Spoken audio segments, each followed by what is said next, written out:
YouTube, in today's video, we're going to be reacting to 3 photos with disturbing backstories. So I'm going to be reacting to Mr. Ballin. I honestly watch him a lot. Real good guy, tells good stories.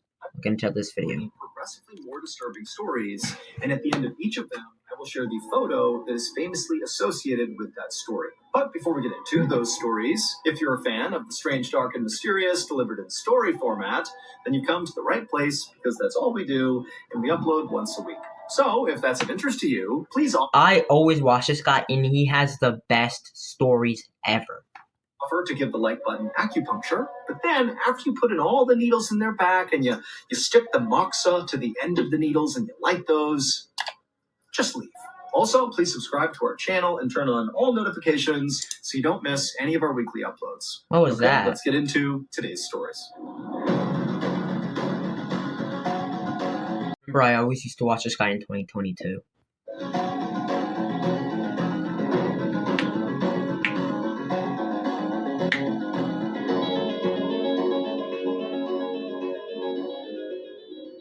Just after 6 p.m. on December 27th, 2015, a woman named Sarah Robinson was getting ready inside of her cabin on the 7th floor of a massive cruise ship. She and her boyfriend were going to dinner that night with Sarah's parents in one of the restaurants on board the ship. And in fact, this entire trip, this whole vacation, was actually a big gift from Sarah's parents to... I've never been on a gift, but you want to know what this reminds me of? That one ship that Sam and Kobe always go to. I don't remember what it's called.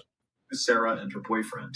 And so far, the trip had been totally amazing. I mean, all 4 of them, Sarah, her boyfriend, and Sarah's parents, had got to go swimming and drink great drinks and have great food. And it was just like a total dream.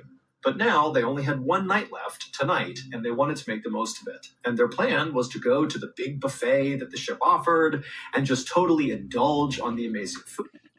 Bro, the food on a cruise ship, I bet would be crazy good. This, you know, I don't know if this is the real photo or not. I'm gonna in the background, but this looks real good. Food and just have some laughs, share stories, and then the next day they'd wake up in the Florida port that they left from, and the trip would be over. But for now, they had this one dinner left. And so, after Sarah and her boyfriend were all ready, they left their cabin and they met Sarah's parents out in the hallway, and then Sarah led the way towards the stairwell that would bring them up to the 10th floor where the restaurant was that they were going. Wait, I think I might know this story. I'm not sure though. We'll have to keep watching. Once they reached the 10th floor, Sarah could see right in front of her the entrance to this restaurant.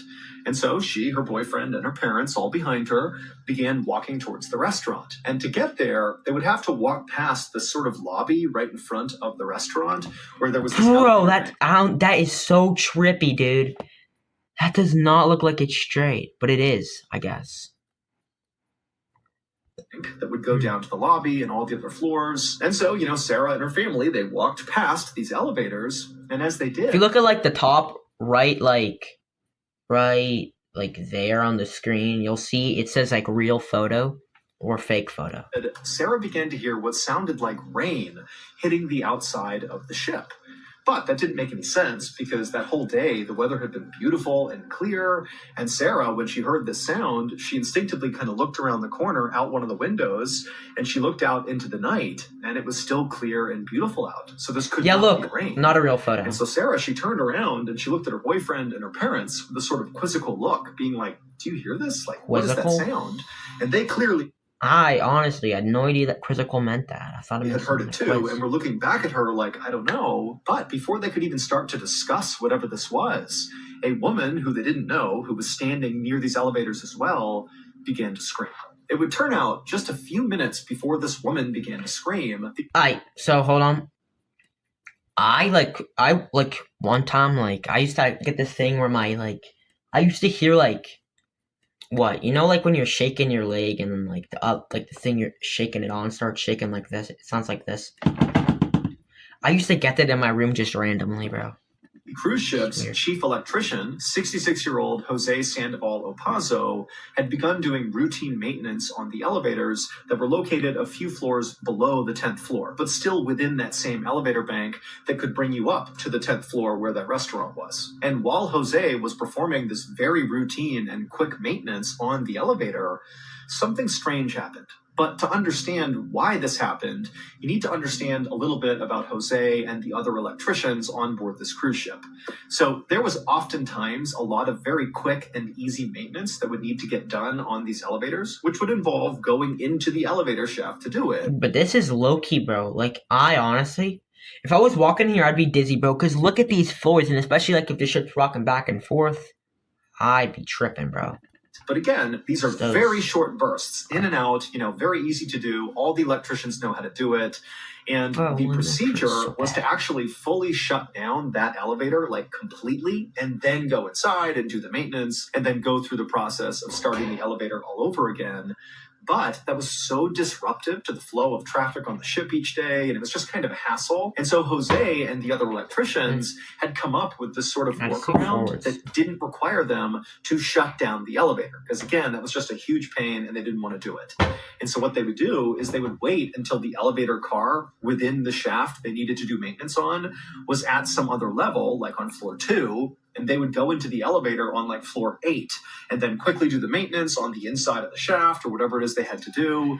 Honestly, yeah. I was thinking of a completely different story I heard once, but I think I know what happens here because, so what it's basically talking about is there's like a shaft, and once the elevator goes down, they have to do quick maintenance before it comes up. That's what I think. Sometimes they would actually have to do repairs on the elevator car itself, in which case they would just kind of go in real quick, do the repairs, get out again. But all of it was predicated on just kind of knowing where the elevator car was in the shaft and being really quick, in and out. And so Jose and the other electricians have done this many times, and there was no issues. But on this day, Jose, he got into the elevator shaft to make these simple repairs. And so he actually was standing inside of the shaft on top of the elevator car that was down, a few levels down from 10. And he began making these repairs. And suddenly the car lurched into action because a guest unknowingly had walked into the elevator car and pressed floor 10. And so Jose is on this elevator car that starts moving. And before he can even figure out what's going on, the little opening that he used, the kind of service entrance into the shaft, had been covered up by the elevator car. And so his exit was now gone, and he was now relatively slowly moving up the shaft. Now, Jose would have no idea when this car was going to stop, but if it went to the top, he'd get crushed, and he knew it. And so in kind of a moment of panic, Jose attempted to step to the side to somehow go between the wall and the elevator. It was like he had nowhere to go and he knew it, and he just took that path. But there was an inch of space between the wall and the car. And so the second he did that, the car kept going and it sucked him down into that space and just destroyed him. And oh my God, bro. That is... Gotta feel bad for my man, bro, because that could be a torture method they used back in the 1980s. So by the time this elevator car reached its destination, the 10th floor, and that guest got off the elevator car, by this point, Jose's body had been totally destroyed. To be honest, why didn't he just start screaming? Because even though she wouldn't have been able to stop it, I don't know. They could have done something, I think, if they would have told to stop. And all of his blood was dripping down the elevator shaft, splattering into the walls and hitting the ground. And you don't have to go into that much detail. I'm not trying to know what he looked like after he got. It sounded like rain hitting the outside of the ship. And so that's what Sarah and her family were hearing. And then the reason that woman started screaming is she was the first one who turned and saw all this blood coming down the front of the elevator doors. Medics would arrive quickly on the scene, but there was nothing they could do. Jose was deceased. You know what they should have done? They should have had... So if someone does that and instead of... if the elevator goes up to floor 10 and it crushes them, they should have just had an extra space there. So in case that does happen, they would be able to get out alive. Thank you to BetterHelp for sponsoring the idea of going swimming. And so he actually jumped off the boulder and just started running towards the temple. I remember I used to not be able to swim, bro. And I think it was 6th grade. It was 6th grade gym class. I don't know why my school had a pool, but they do. And I don't know, I just got better at swimming from there. Now I can actually swim. And he was yelling to his friends as he did, hey, I'm going to go swimming. As a matter of fact, because it's funny that I picked this video because I recently just went on a pool trip with my school. So he ran not to the temple, but to this random pool of water that was next to it. And he got to the steps and he immediately took off his shirt and he pulled his phone out of his pocket and he put it on the steps. And then he walked his way into the water and turned around, hoping to see his friends coming after him. And sure enough, all of his friends were smiling and laughing and running after him, ripping their shirts off, putting their phones down, and jumping into. And so pretty soon, this very quiet, peaceful pool next to this temple was packed full of very rowdy and crazy college kids. Now, to be clear, this pool of water was not intended to be a swimming area. It was dug about 300 years earlier for this temple, and many people began to view this pool of water as sacred because they believed it could cure diseases. And so what Sanjay and his friends were doing was totally taboo. Yeah, don't do that, man. Don't disrespect religion or God or whatever Indians support.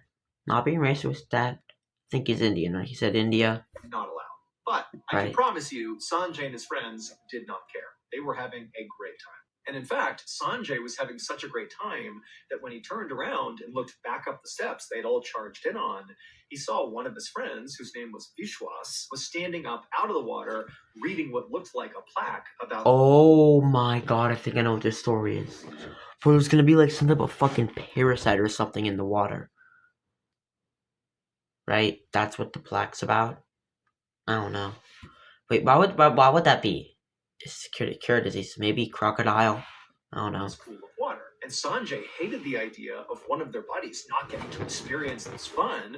And so Sanjay, a little out of pocket, yelled out to Vishwas, like, hey, stop reading that and get in the water. Let's go. What are you doing? And Vishwas Lucky a little rude, but was obviously kind of embarrassed to be called out so publicly in front of the, 19 other kids that were there. They're all looking up at him expectantly now, like, yeah, get in here, man.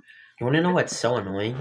Is y'all can't see it, but I'm holding my hand against my charger like this whole entire video, bro. And it's so annoying because I just have to keep it there. I don't know why my fan looks like it don't be moving. It moving fast. Schwazi's like, okay, it ain't even moving that fast. He took off his shirt, put his phone down as well, and he got in the water with all of them. And very shortly after he did that, Sanjay kind of forgot about him and decided, hey, this... Fuck, it did it again. Yeah, it's so annoying keeping this charger in. This would be a great time to take a photo of everybody here, memorialize this amazing trip. And so Sanjay, he waded over to the steps. Memoir is like, I think it means a personal experience because like isn't a memoir or like a part of speech, Memorial Day is coming up soon. I think it's this weekend. No, it's tomorrow. Well, probably gonna be up late enough for me to say it's tomorrow later in the video, but because I gotta go play Fortnite with my friends. I have them on mute. Grabbed his phone, he came back towards the group, and he's looking at this big rowdy crowd of his friends who were totally not paying attention to him. And he's saying, the phone out, made sure everybody was there. Shit.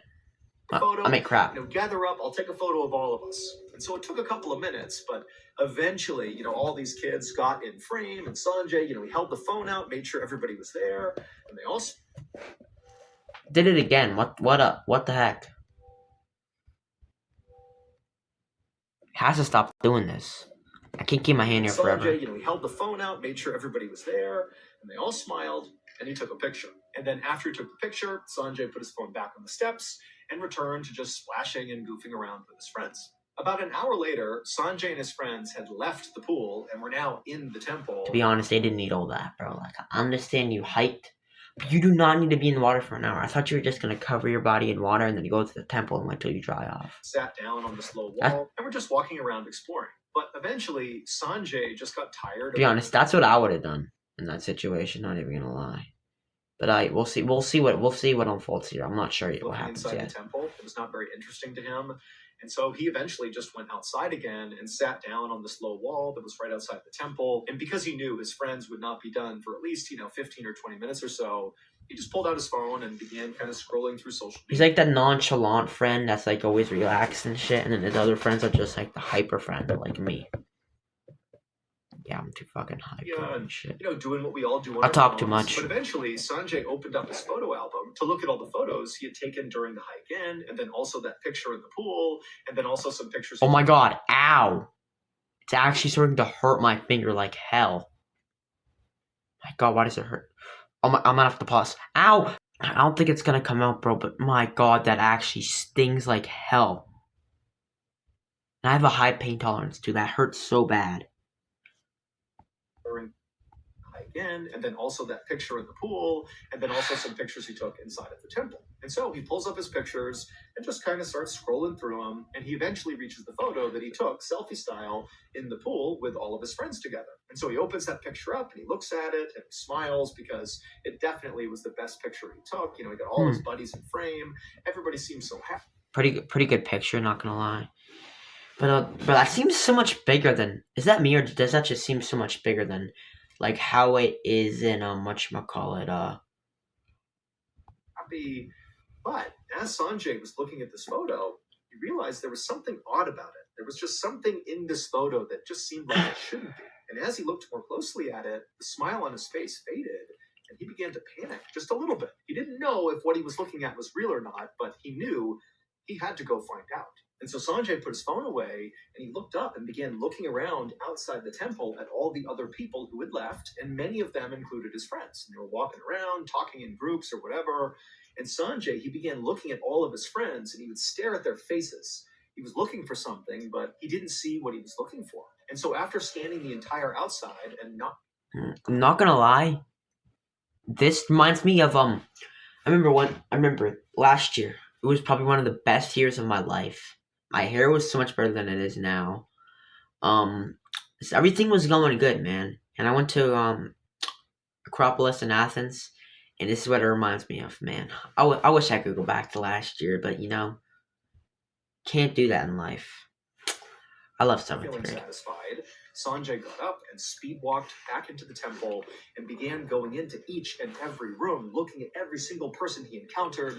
And when he would find one of his friends, he would stare at their face. And when he didn't find what he was looking for, he just kept on going to I feel like he's looking for someone, and why doesn't he just call out their name then? Wouldn't that work better? This guy honestly does like good ass things with like his hands. No, not like that, but like with like making you think. Shit. Single room until finally he reached the last room of the temple and he found the last of his friends and he looked at their faces and still he did not see what he was looking for.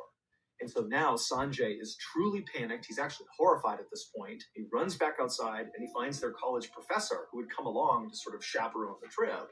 And he ran up to... Why are you having a professor chaperone? Get like a policeman or something.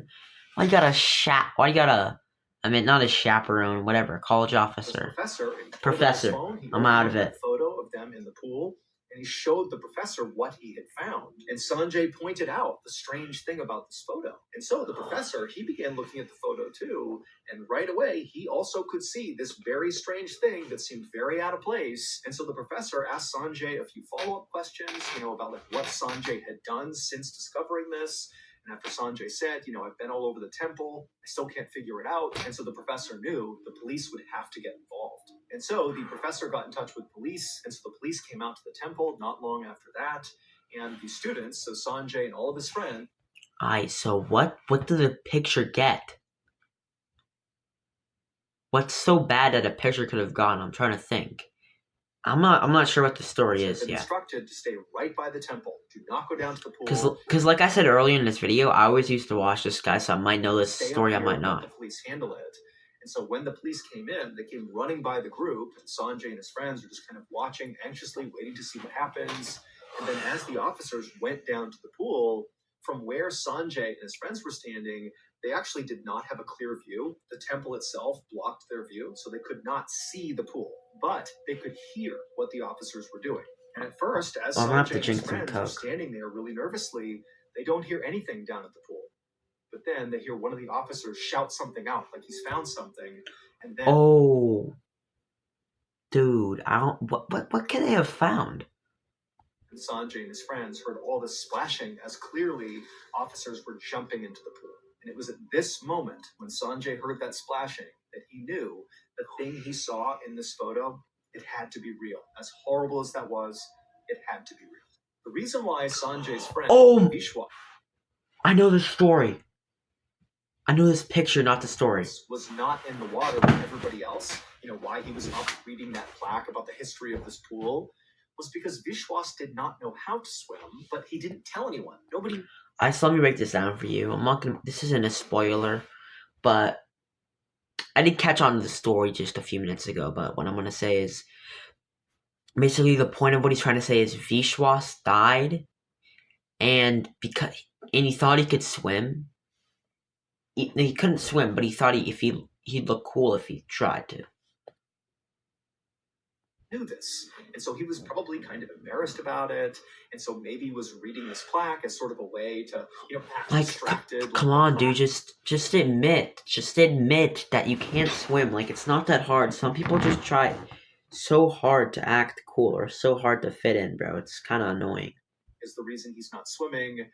But then when Sanjay, who meant no harm by this, but he yelled out to Vishwas, "Hey, come on, dude, get in here. Come swimming with us." Because he did it so publicly in front of all the other friends, it seems like Vishwas felt very pressured into getting into the water. And that's what he did, instead of telling anybody that he could not swim. I accidentally took one of my hairs out. Why did I do that? He kind of shrugged, took off his shirt, pulled his phone out of his pocket, put it on the ground, and waded into the water. And as soon as he did, the entire group just kind of went back to goofing around and splashing and being totally chaotic. And then when Sanjay was like, "Hey, let's take that photo," he really did manage to get all of his friends in frame somehow. Except one of them was Vishwas, and you can only see the top of his head. I know that. Hold on. Of his head. It's because he was drowning in the background of that photo, just nobody knew it. And so obviously, an hour later, when Sanjay's looking at this photo, he sees the top of Vishwas's head. And he's like, wait a minute, is he goofing around or is he drowning? And then he ran all around the temple looking for Vishwas. He wanted to prove sad, bro. That he was not in the pool still, that he was up here. But then after searching the entire area and not finding Vishwas, he went to his professor, they called the police, and the discovery was made. And unfortunately, by the time police pulled Vishwas out of the water, he was already deceased. Like, don't be cool, don't vape, don't do drugs, don't care about school. Like, come on, I'm not comparing him to a bad person, I'm just saying, don't do that stuff, don't try to act cool. Just be slight cut here, but climbing one of the tallest mountains in the world, called Chogalisa, which is located in northern Pakistan. And they were doing this climb all alone. You know what this reminds me of? I'm not even flexing, but what else I went to last year? I went to Mount Olympus, bro. It was so beautiful, so huge. You couldn't really imagine 9,000 feet. It's really big, okay? That's all I'm saying. Those two, and they had virtually look straight up. It's so fucking tall. Now, for reference, this was not normal. Anybody who climbed Chogalisa did so with Sherpas and guides and oxygen masks. I mean, this was a dangerous climb, and so serious measures had to be taken to ensure it was safe. But Kurt and Herman felt like, that takes all the fun out of mountain climbing. There has to be, real risk here for this to be worth doing. And also, critically, Kurt and Herman were well aware of the fact that if they successfully climbed Chogalisa with no safety equipment, so what they were planning to do, that would be a new world record. Because nobody... How would they have... But... I know, yeah, they would do it, but how would they get any evidence? Would someone just be... Oh my god, I thought my iPad died. Bro, I'm not gonna have my progress keep deleting. I gotta see what my iPad's on. However, earlier that... I don't know why my face cam isn't working here, but yeah, this is why you can't always trust weather, because they have it accurate, but they can't get it 100% accurate. Just like how they get solar eclipses and stuff. It's never 100% accurate. My bad, I didn't even pause the video. When you're on the ground and you look up and you see a dark cloud, you think, okay, it might storm, or it's actively storming. Maybe it's rain, maybe it's snow, but it's probably not a big deal. Yeah, bro, because those can cause avalanches and stuff. So be careful. Well, unless it's like avalanche sounds strange. Dark clouds are just not really a big deal. But when you are 4 miles up one of the most treacherous mountains in the world, you got no other people with you, you got no safety equipment, and you see a dark cloud coming your way, yeah, that's terrifying. Because storms have been killing mountain climbers basically for as long as mountain climbing has been a thing. And so when Kurt and Herman saw this cloud, even though the weather forecast had been good, they knew that there was a real chance a storm So, bro, so they're gonna have to go up that cliff fast. was going to hit them before they reached the summit. And so they had to make a choice: abort the mission now, go back to camp, and potentially give up on this climb altogether, thereby not getting the world record. Or they could risk it and just try to speed their way up to the summit before the storm arrived. And because Kurt and Herman were actually within about 1,000 feet to the summit when Kurt noticed this dark cloud, they decided, you know what, let's just risk it. We can get up there to the summit, get this thing done before this cloud ever gets to us. And so that was the decision they made. And it was also why Kurt and Like, bro, that's fast. That's some fast thinking there, because you gotta think about when it's gonna come and shit. But then I think I don't know what's gonna happen. Herman knew there was no way they could slow down even for a second, because basically this was a sprint to the top. And if they slowed down, they might die. And so, panting and exhausted with the wind whipping up like mad, Kurt and Herman just kept moving up that mountain as fast as they possibly could. But when they got about maybe 500 feet away from the summits, they're really close. All right, bro. Yeah, they're really close. Personally, they should be able to get to the top, right? At this point, something changed. As Kurt was about to bring his axe back down into the snow to, pull himself up one more step, he suddenly realized he couldn't see the mountain in front of him. Like, there was nothing. It was just that's an avalanche, bro. He's screwed, bro. That is an avalanche. And the reason for this is because that dark cloud had caught up to them. They were literally inside of the cloud. Bro, like, the thing is, how they not see that it would be that close to them? They could have just stopped. That's why they couldn't see anything. And so from behind Kurt, even though he can't see anything, he could hear Herman desperately screaming up to him, "Hey, we gotta turn around right now!" And Kurt obviously knew, yeah, it's too late. We are not gonna make the summit. We gotta go. Kurt knew Herman was right. I mean, this is an absolute crisis. If the storm that's basically brewing all around them didn't kill them, certainly the result of the storm would. I mean, all the snow that's going to land is going to fill in their tracks, and it would be nearly impossible to find your way back down again. And so this was like, we totally miscalculated. Turn around and get out of here as fast as possible. And so that's what Kurt and Herman began to do. As fast as they could, they began. Yeah, bro. So, like, mountain climbing is risky as hell. I've never done that before, but it's risky as hell. Fuck, what the going down the mountain, following along their tracks they had left on the way up. And pretty quickly, Kurt and Herman began making serious progress. And so Kurt was starting to feel optimistic that, maybe they had managed to escape this just in time. But right at that moment, the ground underneath Kurt began to vibrate. Oh, that's a landslide. Down, and even though his visibility was basically nothing, he could tell from his legs that the ground was basically shifting underneath him. And then suddenly Kurt felt this feeling that you get when you're on like a carnival ride and you're dropped, that feeling in your stomach that you're falling. Oh, bro, you know what? You want about that feeling? I don't know if you get that in your dreams, bro, but when you get that in your dreams, I don't know how your dream, makes that happen. Because you've never fell before, and you've never experienced it. So I don't really know how your body's able to simulate that. Because it can't simulate things that it's never seen before. That because the ground underneath him just gave way. It was an avalanche.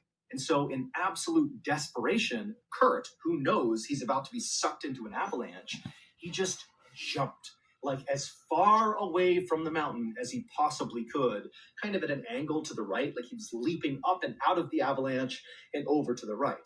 But you got to remember, he's on this really steep slope. This is not like jumping on flat ground where you jump up and just return to where you jumped from. He's on a slope. So when he jumped out and to the right, it was like he was jumping off a building. He fell something like 30 or so feet before he hit the ground again. But, bro, to be honest, the largest thing I've ever jumped is like 15 feet, and that fucking hurt my legs. I don't know how. I've jumped like 8 feet before, and I tore muscle in my leg. But yeah, when Kurt hit it's just coincidence. Ground, he kind of expected to be gobbled up by the snow and keep being sucked down the mountain, but he wasn't. He hit the ground and didn't move. And then he kind of sat up and he looked around and he realized he had successfully jumped out of the avalanche. That is honestly, bro. If that ever happened to me, I'd brag the fuck out that, bro. I'd brag my ass saved off. himself. And so he began looking around. The visibility is still terrible, but it's a little bit better because now the avalanche is basically going down the mountain. The storm is kind of passing, and so the visibility is decent. And Kurt, he's looking around, screaming out for Herman. He doesn't see him, and then it's like suddenly the visibility just opened up, and Kurt was able to look to his left where the avalanche had gone. And as he was looking, he saw what looked impossible. Basically, the land where they had been walking down this mountain was gone. It was like the avalanche had removed that part of the mountain. And so Kurt is basically laying in the snow on the edge of a new... Well, with the mountains, like, some of it's not rock. Like, it's just pure snow. So, like, if an avalanche comes down, it's taking off a giant-ass chunk. Cliff where the avalanche had basically broken away the mountain. And so he's looking into this crevasse where the avalanche went and thinking, I can't believe it. Crevasse? It's a crevice. But I got to go find Herman. And so Kurt stands up, and he's pretty battered from this 30-foot fall, but he's got adrenaline pumping through him, so he feels pretty good. And he scrambles his way 30 feet back up. It's like that one TikTok movie. It's like aliens watching this single mother with like one arm and a broken leg destroy their whole entire ship to get their baby back or something, you know what I mean? This ridgeline where he originally jumped out of the avalanche, hoping when he got up there that he might find some sign of where Herman went to, because they were pretty close together when the avalanche started. But when he got up there, there was no sign of Herman, and he turned around and looked back down the mountain, and he couldn't see Herman anywhere. But when he turned back around, looking now back up the mountain, so in the direction of where they had originally intended to hike, and then where they had to come back down from when they were in the cloud, he noticed that he could see very easily their tracks, he and Herman's tracks. And so with his eyes, he just kind of tracked these tracks all the way down the mountain to where he was. And as he did this, he noticed something. At first, it was like his brain couldn't compute what he was seeing. But after a moment, he knew. Here is a photo of what Kurt would have seen. However, keep in mind, this was not a photo Kurt took, and it's also from a slightly farther away perspective. But conceptually, this really is what Kurt saw that told him what happened to Herman. So in this photo, you can see the mountain and the summits at the top, and there's a trail that goes straight down and then appears to diverge, where there's tracks that go to the left from our perspective, the viewer's perspective. They go to the left around that cliff line, and the other set of footprints that disappear off the cliff. Well, if you haven't figured it out yet, the footprints that go to the left are Kurt's footprints. He just magically jumped and landed on the... I was not expecting it to be like that at all. I was expecting it to be like this mountain, right?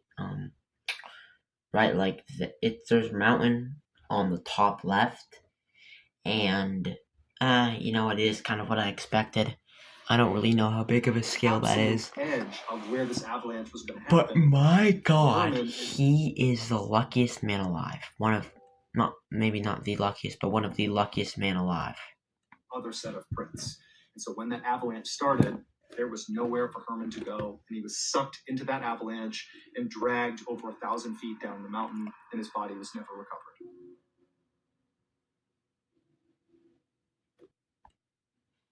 Hey everybody, if you haven't... That's it in today's video. To be honest, this is a very strange video, not gonna lie. I've uploaded these segments, and don't I'm gonna skip off that, okay? But don't mind the face, but yeah. Very strange video. I made a cut. I made a cut of 7 hours. 7 o'clock was 7 hours ago. It's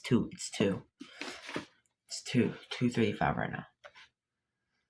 Let's play Fortnite with my friends, low-key vibe, but I gotta go to bed now, so see you guys in the next one. Bye-bye.